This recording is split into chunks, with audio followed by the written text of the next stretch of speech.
एक वेगळं श्रेय घ्यायचा प्रयत्न तुम्ही जर बघितलं तर ज्या वेळेला ही योजना जाहीर झाली त्यावेळेला महायुतीच्या सरकारने आणलेली ही मुख्यमंत्री माझी लाडकी बहीण योजना आहे. अशाच पद्धतीनं तिघांकडूनही नेहमीच उल्लेख झालेला आहे. जरी दादा जनसन्मान यात्रेला जात असतील तरी त्यांच्या भाषणामध्ये मनोगतामध्ये नेहमीच मुख्यमंत्र्यांचा म्हणजे एकनाथजी शिंदे साहेबांचा आणि फडणवीस साहेबांचाही उल्लेख त्या निमित्ताने आवर्जून केला जात असतो. ज्या वेळेला फडणवीस साहेब कुठं भाषण करतात त्यावेळेला तेही मुख्यमंत्री आणि दादांचा त्या निमित्ताने उल्लेख करतात.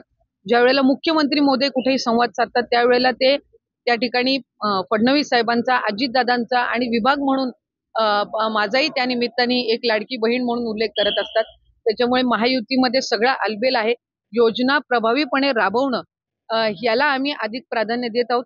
कुठे ना कुठेतरी जे योजनेला यश मिळतंय त्याचं विरोधकांमध्ये त्यांना कुठेतरी त्रास व्हायला लागलेला आहे म्हणून अशा पद्धतीचा फेक नरेटिव्ह पसरवण्याचा ते प्रयत्न करत आहेत. ही योजना किंवा हे जे निधी आहे तो आम्हाला अजितदादांनी दिला अशा पद्धतीच्या जाहिराती समोर येत आहेत.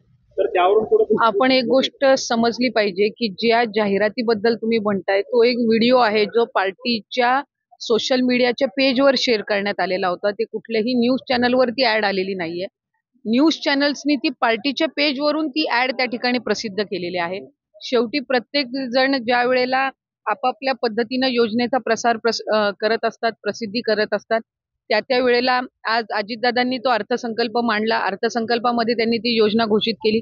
त्या योजनेचं जी संकल्पना आहे ही राज्याचे मुख्यमंत्री एकनाथजी शिंदे साहेब, फडणवीस साहेब आणि अजितदादा या तिघांचीही मिळून त्या ठिकाणी आहे. विभाग म्हणून आम्ही ती जी योजना आहे ती अतिशय यशस्वीपणे राबवण्याचा प्रयत्न करत आहोत. मधल्या कालावधीमध्ये फडणवीस साहेबांच्या प्रमुख मार्गदर्शनाखाली त्यांच्या संघटनेच्या पदाधिकाऱ्यांनी सुद्धा त्या ठिकाणी संवाद सत्र घेतलेलं होतं.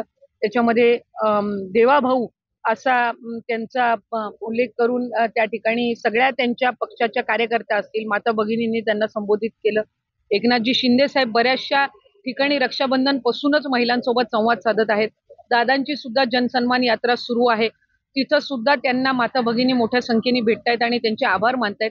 त्याच्यामुळे महायुतीच्या सरकारने जी ही योजना सुरू केलेली आहे या योजनेला महिलांचा अधिकरित्या प्रतिसाद मिळत आहे आणि राज्याचे मुख्यमंत्री, दोन्ही उपमुख्यमंत्री आपापल्या पद्धतीनं अधिकाधिक प्रभावीपणे ही योजना कशी लोकांपर्यंत पोहोचेल, माता भगिनींपर्यंत पोहोचेल याचा प्रयत्न करत आहेत. नाही, लोकसभेच्या वेळेला सुद्धा अशा पद्धतीचे नरेटिव्ह सेट करण्याचा प्रयत्न झालेला आहे की संविधान बदललं जाईल किंवा मुस्लिम समाजाला काहीतरी अडीअडचणी येतील.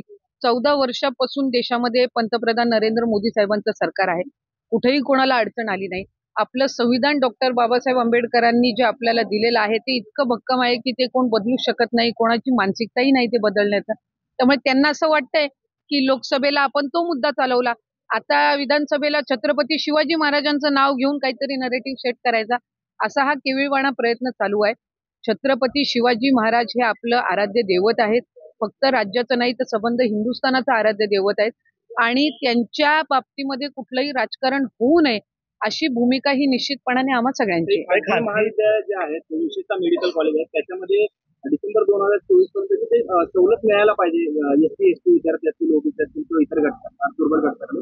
तर तो GR किंवा तो निर्णय, तो शासन निर्णय न झाल्यामुळे त्यांना लाखो रुपये फी जी आहे त्याला भरावी लागते आणि कुठेतरी विद्यार्थ्यांची त्रेधातरपट होते, पालकांची त्रेधातरपट होते. खरं तर माझी खात्री आहे की वैद्यकीय शिक्षण विभाग जो आहे, मेडिकल कॉलेज ज्या विभागाशी निगडीत आहेत ते मंत्री महोदय हसन मुश्रीफ साहेब या संदर्भातला लवकरच निर्णय घेतील. कुठल्याही विद्यार्थ्यांचं नुकसान होणार नाही, शैक्षणिक असो आर्थिक असो याची खबरदारी निश्चितपणाने त्यांच्याकडून घेतली जाईल.